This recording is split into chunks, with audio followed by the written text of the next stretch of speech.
السلام علیکم YouTube readers, آپ سب کیسے ہیں؟ آج کی ہماری ایپیسوڈ ہے ضد ناول کی، ایپیسوڈ نمبر 12۔ مجھے بہت سارے کمنٹس ایسے ملے ہیں جس میں لوگ پوچھ رہے ہیں کہ ایسا کیا راز ہے کہ بختیار درکھنے کے ساتھ ایسا سلوک کر رہا ہے یا اسے حویلی کیوں بھیجا جا رہا ہے۔ تو یہ تو ہمیں تب پتہ چلے گا جب ہم آج کے ایپیسوڈ ریڈ کریں گے، جو کہ فل آف سسپینس ہے۔ تو آئیں ہم اپنی ایپیسوڈ کی طرف چلتے ہیں۔ ضد تانے دار ناولز قسط نمبر 12۔ کامتے قدموں سے وہ حویلی کے اندر پورے 10 دن بعد داخل ہوئی تھی۔ اس وقت بھی بے دھیانی میں وہ بختیار کی شال میں لپٹی ہوئی تھی۔ رو رو کر اس کا سر دکھ رہا تھا۔ اس نے کچھ کھایا پیا نہیں ہوا تھا۔ وہ اتنی نڈھال تھی کہ وہ مشکل ہی چل پا رہی تھی، اور سب سے پہلے اسے حویلی میں داخل ہوتے اکبر خان نے دیکھا تھا۔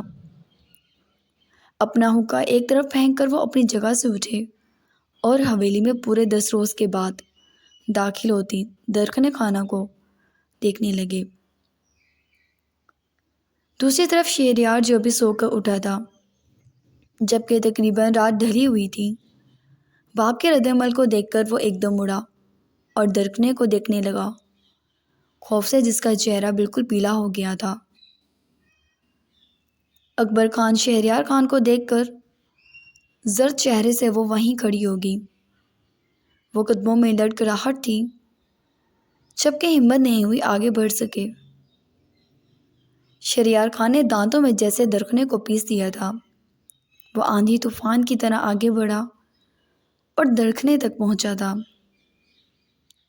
درخنے کی آنکھوں کی پتلیاں پھیل گئیں۔ خود سے اس کا وجود ایسا تھا جیسے آندھیوں کی زد میں ہو۔ ذلیل بدذات کھینچ کا تھپڑ درخنے کے منہ پر ایسے مارا کہ اس کی ناک سے بے ساختہ خون بہنے لگا تھا۔ وہ دور جا گری۔ آوارہ تو پھر سے آ گئی، شہریار دھاڑا، جبکہ اکبر خان خود دانت پیس کر درخنے کو دیکھ رہے تھے۔ شہریار نے درخنے کے بال جگڑ لیے۔ درخنے پتے کی طرح کامتی رونے لگی۔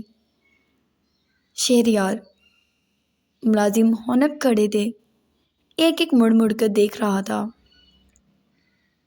اکبر خان اپنی عزت کو یوں تماشا نہیں لگوانا چاہ رہے تھے، تبھی بیٹے کو روکا۔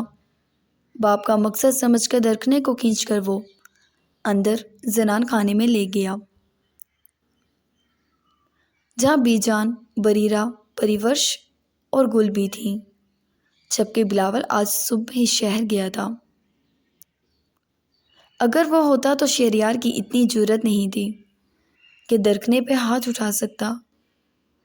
وہ سب درخنے کو دیکھ کر ایک دم اٹھی تھیں۔ شہریار نے درخنے کو پھینکا۔ وہ ٹیبل سے جا کر ٹکرائی۔ اس نے اپنے کامتے ہاتھوں سے خود کے گرد لپٹی شال کو روتے سسکتے مزید لپیٹ لیا۔ میں اسے جان سے مار دوں گا بابا، شہریار نے اپنی پشاوری چپل پاؤں سے کھینچی۔ شہریار بہن ہے تمہاری، بی جان بیٹے کے آگے آ گئی۔ اگر آپ ہی کسی قابل ہوتی تو آج یہ دن نہ دیکھنا پڑتا۔ اس کی رکھیل ہے یہ۔ وہ دھاڑا اور چپل ابھی بلند ہی کرتا کہ پریورش اور بی جان درخنے پر سے لپٹ گئی۔ مارنا ہے تو لالا، ہم سب کو جان سے مار دے، پریورش کی سسکتی ہوئی آواز تھی، جبکہ درخنے بی جان سے چمٹ گئی۔ بری طرح رو رہی تھی، بچوں کی طرح خوف سے اس کا وجود سرد پڑ رہا تھا۔ میں کہتا ہوں دور ہٹے، شہریار بھڑکا۔ رک جاؤ شہریار، بریرہ کی آواز پہ شہریار نے ضبط سے بریرہ کی طرف دیکھا۔ اس سے سوال جواب مجھے کر لینے دو۔ بریرہ نزدیک آئی اور پریورش کو تو ایک جھٹکے سے ہی دور کر دیا۔ وہ دوبارہ آگے بڑھنے لگی کہ بریرہ کی گھوری ہی کافی تھی اس کے لیے۔ بریرہ ایسا مت کرو، اس کا کوئی قصور نہیں، اس نے کیا کیا ہے؟ ابھی پتہ چل جائے گا بی جان کہ اس نے کیا کیا ہے، بریرہ چیخی، اور بی جان کو بھی دور کرتے درخنے کو ان سے کھینچ چکی تھی۔ بی جان، درخنے ہچکیاں بھرنے لگی تھی، جبکہ بریرہ نے درخنے کا منہ جکڑ لیا۔ لگوا آئی اپنے جسم پر ٹھپا، ایک بار پھر اس کا نہ قوت سے دیکھتی وہ اسے ایسی نظروں سے دیکھ رہی تھی کہ درخنے زمین میں گھڑنے لگی۔ نہیں، اس کے لب پھڑپھڑانے، باپ اور بھائی کے سامنے ایسی بات پر وہ جیسے شرمسار ہی رہ گئی۔ نہیں، بریرہ نے اس کے گال پر دوسرا تھپڑ مارا تھا، جبکہ شہریار اور بریرہ کا بس نہیں چل رہا تھا درخنے کو بھون کر رکھ دیں، اور یہ سب ہوتے ہوئے ایک باپ بے حسی بنا دیکھ رہا تھا۔ شہریار، اسے اتنا مارو کہ دوبارہ وہ اس کے نزدیک آئے تو تمہاری چپل کی آواز اسے سنائی دے۔ بریرہ نفرت سے پنکاری، نہیں نہیں، میں نے کچھ نہیں کیا، کیا مجھے مت مارو۔ درخنے سسک اٹھی تھی۔ شہریار اس سے پہلے اس پر وار کرتا کہ حویلی میں گولیوں کی گونج سے ایک دم وہ سب پلٹ گئے۔ آنکھوں پر وہاں کسی کو یقین نہیں آیا تھا، کیونکہ بختیار خان اکبر خان کی حویلی میں پہلی بار آیا تھا، وہ بھی اتنے شور اتنی گونج میں کہ وہاں کے سب لوگوں کو کانوں پہ ہاتھ رکھنے پڑ گئے تھے۔ ہاتھ رکھ کر سب نے ان گولیوں کی آوازوں سے خود کو محفوظ کرنا چاہا تھا، مگر گولیوں کا شور مراد خان اور بختیار خان کے ملازموں نے اس وقت تک رکھا جب تک بختیار خان نے ہاتھ اٹھا کر منع نہیں کیا تھا۔ درخنے اسے حیرانگی سے دیکھنے لگی۔ سیاہ لباس میں ایک ہاتھ میں رائفل پکڑے، دوسرے ہاتھ میں سگریٹ کا بھڑکتا شعلہ، وہ سنجیدگی سے شہریار کو دیکھنے لگا۔ شہریار تو اس لیے بھی بھڑکا ہوا تھا کہ جو کچھ بختیار نے اس کے ساتھ کروا دیا تھا اس کا بدلہ وہ درخنے کے وجود پر ساری اچھی طرح نکال کر پورا کرنا چاہتا تھا۔ مجھے یقین ہے میرا آنا تو پسند نہیں آیا ہوگا، اس نے گہرا کش بھرتے اطمینان سے کہا، جبکہ شہریار ایڑیوں پر پلٹا۔ تم یہاں کیوں آئے ہو؟ وہ چیخا۔ بختیار نے ہمیشہ کی طرح ناگواری سے اس کی آواز سنی۔ اکبر خان نے بھی نفرت سے اسے دیکھا تھا۔ تمہاری اتنی جرأت کہ تم میری حویلی میں قدم رکھو۔ اکبر خان بھی دھاڑے تھے، جبکہ بختیار مسکرا دیا۔ میری جرأتوں کو تو سلام کر لینا چاہیے اکبر خان، لیکن فی الحال مجھے تم میں سے کسی سے بھی کوئی بات نہیں کرنی۔ وہ وہاں سب کو اگنور کرتا درخنے کی جانب بڑھا۔ درخنے اب تک ساکت نظروں سے اسے دیکھ رہی تھی۔ بختیار نے درخنے کا چہرہ دیکھا، اس کا گال جیسے خون چھلک رہا تھا اور ناک سے خون بہہ رہا تھا۔ غلطی ہوگی سائیں، ہلکی آواز میں سب کے سامنے اس نے درخنے کے چہرے کو بڑے افسوس سے تھاما تھا۔ درخنے بچوں کی طرح پھوٹ پھوٹ کر رو دی۔ بختیار بے چین ہو اٹھا۔ واہ لالا واہ، صحیح کوٹھا کھول دیا تم نے۔ بریرہ نے اکبر خان کی جانب تندیہ نظروں سے دیکھا اور کھڑے کھڑے جیسے وہاں سب پر تیزاب پھینک دیا تھا۔ صحیح کوٹھے پہ گاہک آنے لگ گئے تمہاری بیٹیوں کے لیے لالا، اور تم بے حس بنے کھڑے رہو۔ وہ دھاڑی، جبکہ بختیار خان نے سرخ نظروں سے اس کی جانب دیکھا۔ درخنے کی نظروں میں شکوہ بھر گیا تھا۔ بختیار سے شاید زندگی کی سب سے بڑی بھول ہوئی تھی درخنے کو دوبارہ بھیج کر۔ نکلو یہاں سے بختیار خان، ورنہ ایسا چڑھا بٹھاؤں گا کہ اگلے پچھلے مردے بھی نکل کر تڑپ اٹھیں گے۔ بختیار کے گریبان کو اس سے پہلے اکبر خان پکڑتا۔ یہ بختیار اس قدر آؤٹ ہو چکا تھا کہ ایک دم اکبر خان کا ہاتھ جھٹکتا اس کی گردن دبوچ گیا۔ بھونک کیا بھونک رہا ہے؟ میرے نام کی جرگہ بٹھائے گا؟ اس حویلی کی اینٹ سے اینٹ بجا کر اس کے نام پر کوٹا کھلوا دے گا بختیار خان۔ وہ گھر آیا جبکہ مراد لپک کر اس تک پہنچا تھا۔ چاہنے کے باوجود وہ ٹھنڈا نہیں رہا تھا۔ مراد نے اسے زبردستی یہاں بلایا تھا کیونکہ وہ جانتا تھا درکھنے کے ساتھ سلوک اچھا نہیں ہو رہا ہوگا، اور زبردستی اسے بلا کر اس سے بار بار یہ کہا تھا کہ وہ مزاج ٹھنڈے رکھے، لیکن وہ ان سب کی شکلوں اور باتوں پر خود پر سے اختیار کھو چکا تھا۔ بختیار درکھنے تڑپ کر باپ کے آگے آ گئی۔ جاؤ، میں ہاتھ جوڑتی ہوں تمہارے آگے، وہ سسکی۔ بختیار تھک گیا، اچانک اس کا ہاتھ تھام لیا۔ چلے میرے ساتھ۔ اس نے سب کو اگنور کر کر اسے دوبارہ گھسیٹنا چاہا۔ دھڑکنے تڑپ کر اسے ہاتھ الگ کر گئی۔ میری زندگی کو مزید تماشا نہ بناؤ، جاؤ یہاں سے۔ درکھنے اس کے آگے ہاتھ جوڑ گئی۔ شہریار بلک کھا کر اس کے اور درکھنے کے بیچ آ گیا تھا۔ بختیار نے دانت پیس کر مراد کی جانب دیکھا کہ یا تو وہ اسے بلاتا نہ، اگر بلا لیا تھا تو اب کس منحوس کو دیکھنے میں لگ گیا تھا جو اتنا محو ہو گیا کہ سب بھلا چکا تھا۔ حالانکہ مراد اس کے پیچھے ہی کھڑا تھا۔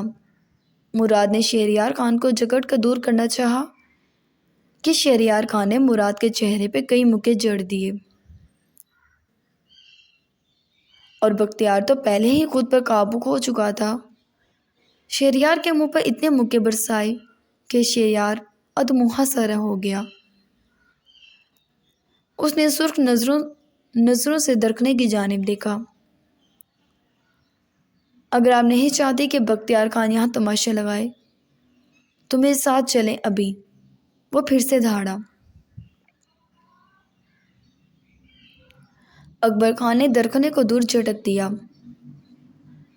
دفع ہو جا، دفع ہو جا ہماری زندگی سے۔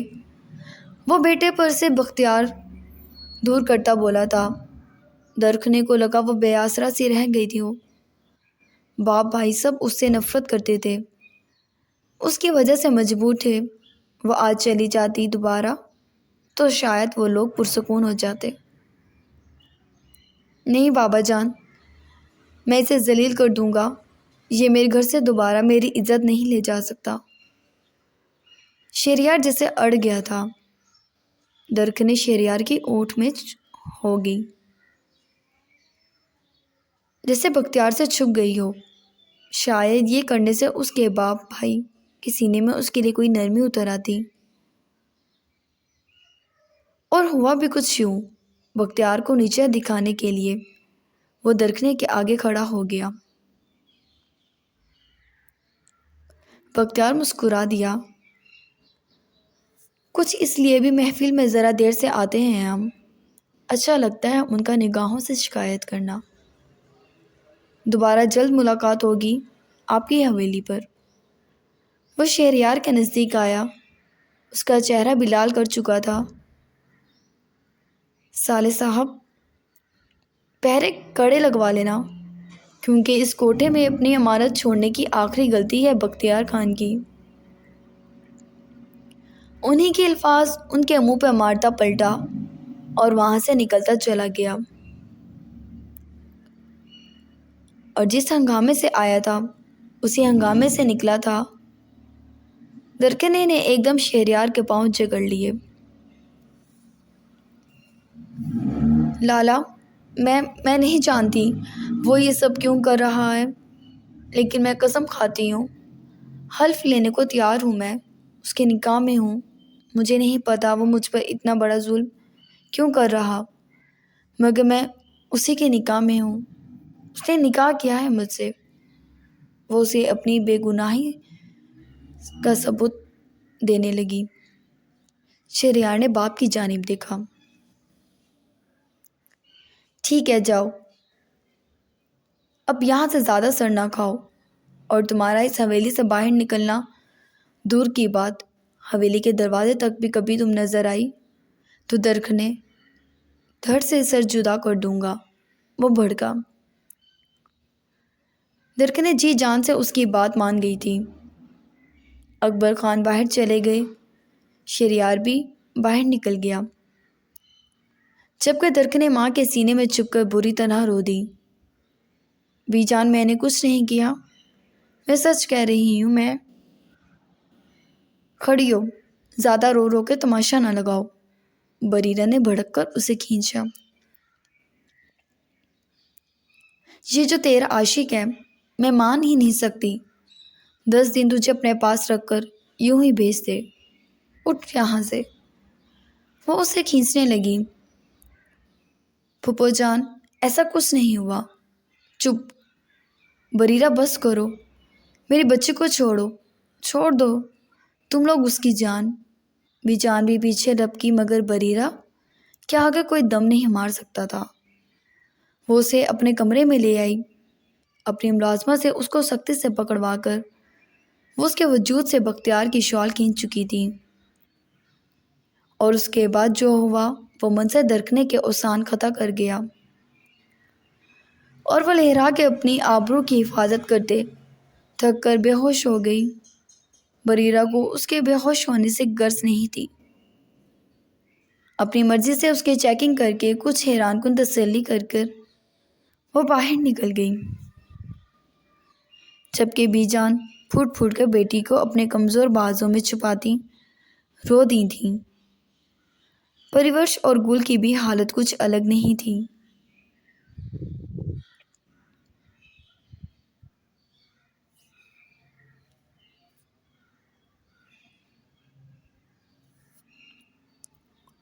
غلطی ہوگی خان، غلطی ہوگی، یہ بہت بڑی غلطی کر دی میں نے۔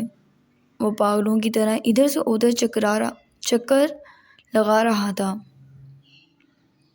جبکہ مراد لب بھینچے کھڑا اب اسے پچھتاتے ہوئے دیکھ رہا تھا۔ جی غلطی ہو چکی ہے بختیار خان، مراد بولا تو وہ اسے دیکھنے لگا۔ جب غصے کی شدت ہوتی تو وہ اسے اس کے نام سے پکارتا تھا۔ بختیار سر تھام کر بیٹھ گیا۔ اب یہ ممکن نہیں کہ وہ درخنے خان تک ہمیں پہنچنے دے،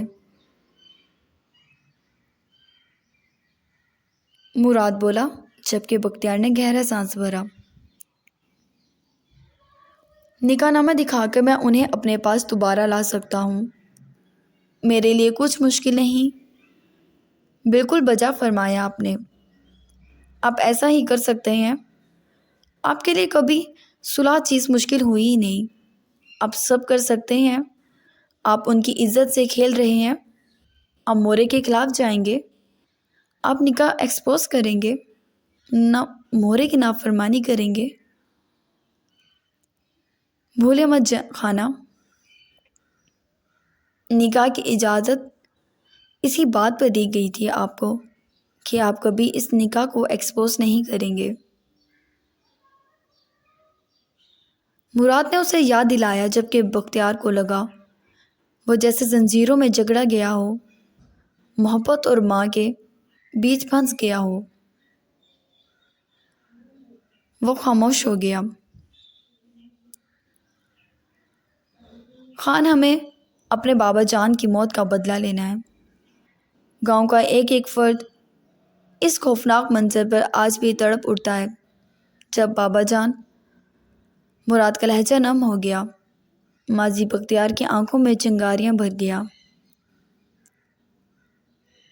13 سال کا بچہ اپنے باپ کے جسم کے ٹکڑے اکٹھے کر رہا تھا، اور بے حس لوگوں کو جیسے اسی وقت سے اپنے ذہن سما چکا تھا۔ وہ بختیار نے مٹھیاں بھینچ لیں، لیکن درخنے خان پر آپ نے اپنی مرضی، اپنی ضد پر ظلم کیا ہے۔ خان آپ واقعی بے حس انسان ہے، مراد خفا ہوتا کہتا باہر چلا گیا، جبکہ وہ پیچھے تنہا رہ گیا ماضی کے عذاب میں۔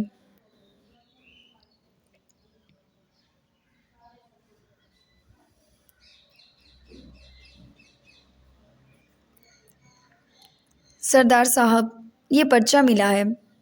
عالم کے آگے ایک پرچی کرتے اس کا ملازم ہلکا سا مسکرایا، جبکہ اس نے اس ملازم کو گھورا اور پرچی کو کھول کر دیکھا تو اس پرچی میں وہی لکھا تھا جو آج سے معلوم نہیں کتنے عرصے پہلے سے اسے یوں پرچیاں بھیجی جا رہی تھیں۔ ان پرچیوں میں جو ہوتا تھا، ٹھیک ہے جاؤ، وہ ذرا غصے کا اظہار کرتا بولا۔ رکو، ملازم سر ہلا کر باہر نکلتا کہ کسی سوچ کے تحت اس نے اسے روکا۔ آج کہاں سے ملی ہے یہ پرچی؟ عالم پوچھ بیٹھا۔ جی آپ کی گاڑی کی صفائی کر رہا تھا تب ملی۔ میری گاڑی میں؟ وہ حیران رہ گیا۔ جی، ملازم کے دانت اندر جانے کے لیے تیار نہیں تھے۔ عالم گھور کر اسے دیکھنے لگا جبکہ وہ وہاں سے چلا گیا۔ عالم نے پرچی پر ایک بار پھر نگاہ گھمائی۔ گاڑی کو پاس والے روڈ سے مت لے کے جائیے گا خان، خطرہ ہے۔ یہ تحریر لکھی تھی۔ بے ساختہ اس کے لب مسکرا دیے۔ اب تو اسے اس تحریر کی عادت ہو جانی چاہیے تھی، اور شاید ہو بھی گئی تھی۔ اس نے وہ پرچہ وہیں پھینک دی جہاں اس کی باقی پرچیاں تھیں۔ پتہ نہیں یہ معصومانہ حرکت کرتا کون تھا۔ جب وہ اس روڈ پر جانے سے اسے روکتی، وہ رک بھی جاتا۔ حالانکہ خطرہ وطرہ ان لوگوں کو کیسے ہو سکتا تھا؟ وہ سردار تھا گاؤں کا۔ وہ سر جھٹک گیا۔ اس نے یہ ذکر بختیار سے بھی کیا تھا۔ بختیار اور مراد ہونک اس کی شکل دیکھتے رہ گئے۔ پہلے تو اور پھر ان دونوں کو اس کی بے عزتی کے ریکارڈ بنانے کا موقع مل گیا تھا۔ الٹا بختیار یہ بھی کہہ چکا تھا، میرے گاؤں کی کوئی لڑکی ایسا کچھ نہیں کر سکتی، اور اگر کوئی کر بھی رہی ہے تو اندھی ہے۔ تیری شکل میں ہے ہی کیا جو تیری حفاظت کوئی کرے گا؟ اس کی بکواس پر عالم سر جھکا۔ اس کے بعد کبھی ذکر نہیں ہوا، مگر وہ ضد کا مارا اپنی الجھنوں میں اس قدر قید رہتا تھا کہ کم و بیش ہی انہیں باتوں کا موقع ملتا تھا۔ وہ گہرا سانس بھر کر اپنے کمرے میں سے نکلا۔ آج ارادہ تھا پھر سے بختیار کا سر کھانے کا، کیونکہ دادا جان کی طبیعت ٹھیک نہیں رہتی، اور وہ ایک ہی ضد لگائے ہوئے تھے کہ بختیار لوٹ آئے، بختیار حویلی میں آ جائے۔ وہ نیچے آیا تو اس کی ماں ناشتے کی ٹیبل پر اسی کی منتظر تھی۔ مسکرا کر وہ ان سے ملا، جبکہ وہ کافی خوش اخلاق سی عورت تھی جو اپنے بیٹے پہ جان چھڑکتی تھی۔ ایک ہی بیٹا تھا۔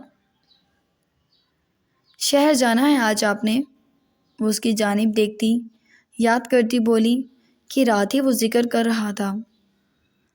نہیں، بس بختیار کے پاس جاؤں گا۔ وہ ارادہ اس پرچی والی کی بات پر ملتوی کرتا بولا۔ کیوں؟ بختیار خان سے مل کر چلے جائیے گا، آپ کل ضروری کام کا ذکر کر رہے تھے۔ اس کی ماں اس کے سامنے ناشتہ رکھتی بولی۔ بس اب نہیں لگ رہا ضروری ہے، اتنا بھی کل چلا جاؤں گا، وہ لاپرواہی سے بولا جبکہ نفی میں سر ہلانے لگی۔